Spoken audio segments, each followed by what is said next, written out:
प्रमोद कुमार द्विवेदी ने press conference आयोजित कर मध्य प्रदेश के मुख्यमंत्री डॉक्टर मोहन यादव पर सवाल उठाए।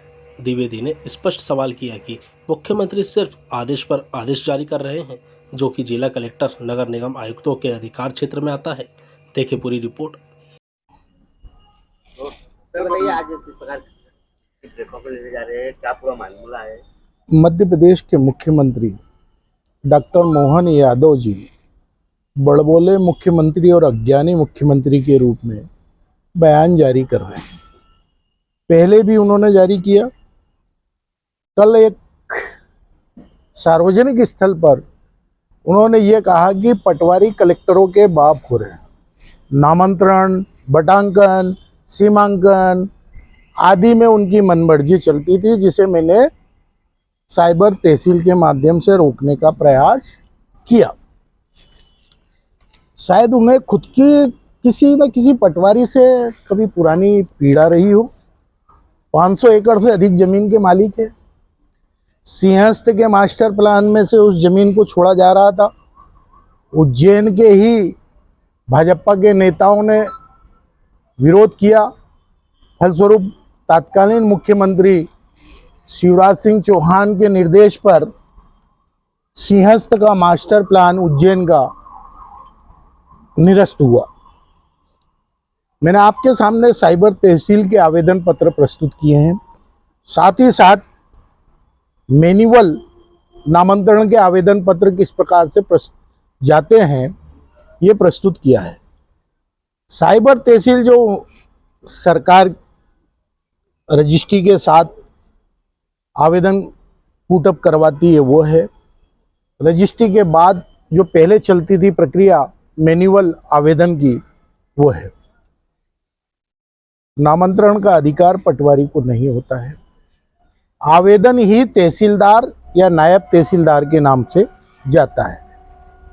भू राजस्व संहिता की धारा 109 और 110 के अंतर्गत ये आवेदन जाते हैं।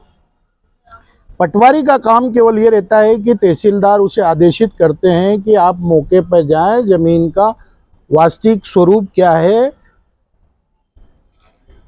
और इश्तिहार चिपका क्या है। शायद डॉक्टर मोहन यादव को यह भी पता ना हो कि मध्य प्रदेश में पंचायत राज अधिनियम लागू किया गया था कांग्रेस की सरकार के समय। इसमें पंचायत को अधिकार है सीधे सीधे अविवादित नामांतरण करने का।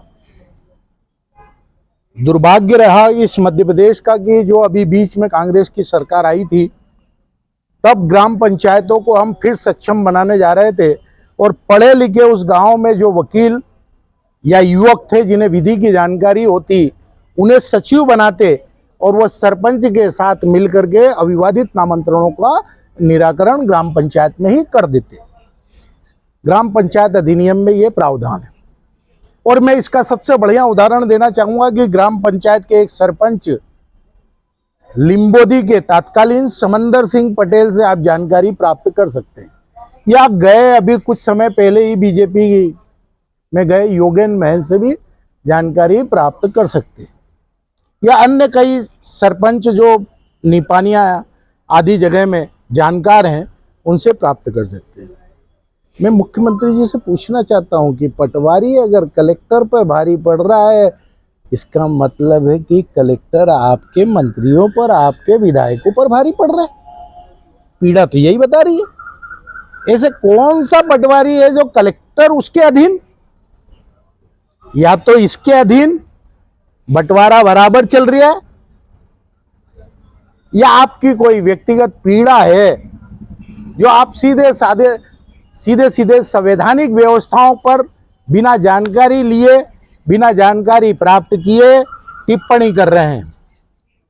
मैं पहले भी जब शिवराज सिंह चौहान की सरकार थी और तब मैंने कहा था कि पटवारियों ने अगर नामांतरण के नाम पर पैसा लिया है तो उसकी जांच करना चाहिए और उसे अभियुक्त बनाना चाहिए और तहसीलदार को अभियुक्त बनाना चाहिए, क्योंकि अधिकार तो उनको है नामांतरण का।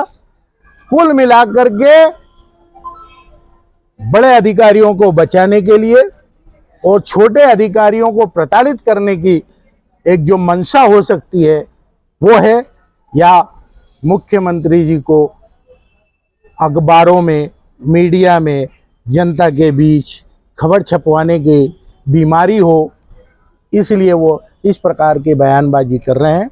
मैं उन्हें सलाह दूंगा, 1-2 बार संदीपनी आश्रम में चले जाएं। हो सकता है भगवान कृष्ण का आशीर्वाद उन्हें मिल जाए। अपने आप को यदुवंशी बताते हैं, हो सकता है यदुवंशी कृष्ण प्रसन्न हो जाए, और नहीं तो हम जैसे किसी ब्राह्मण सुदामा के पास आ जाए, हम उन्हें ज्ञान दे देंगे। धन्यवाद।